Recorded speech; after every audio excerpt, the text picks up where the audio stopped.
right? Because I want him to be accepting and actually help me out. I want to be rude. I don't want to be arrogant. You see what I'm saying? I want to be humble, right? And he did. He helped me out. He gave me tips on how to run.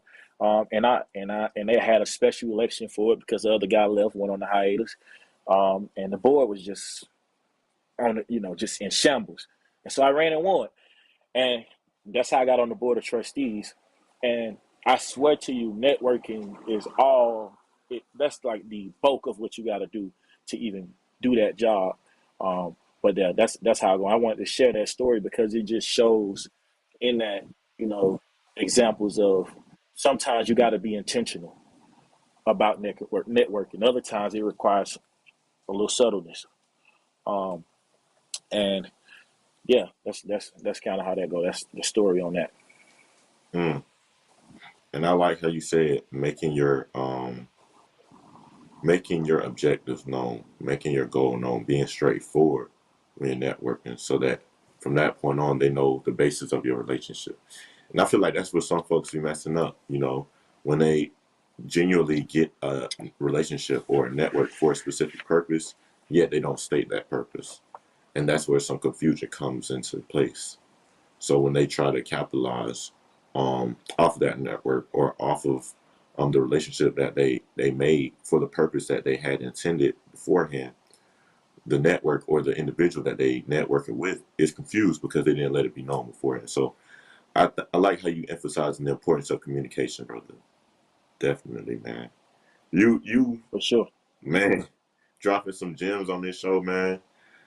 Once again, man, I appreciate you coming on, my boy, my brother, LTL. We definitely got to go get some more lunch. We might have to go back to that Mexican spot because that thing was good, my boy. We definitely got to get, especially the margarita. We definitely got to get some more lunch, brother. But once again, man, I appreciate you. And ladies and gentlemen, if you couldn't tell from that conversation, LTL was that man. Please take note of everything that was said because it is very serious and very, very important as far as networking. Make sure you make your intentions known. You have a basis, you have the soil, and then you have the seed. And you have to continue to water that seed. Watering that seed looks like reaching back to the individual that you networked with. It's not enough just to make that initial action. You have to capitalize after that initial action. And after you make that action, you have to weed out the things or the people that you don't want in that space. And that comes back to changing the soil or catering to that soil. So as we see, networking is a continuous cycle. Family, thank you so much for tuning in. Once again, my name is Javion Lorenz Moore. I love you all. Be blessed. Have a great, great rest of your week.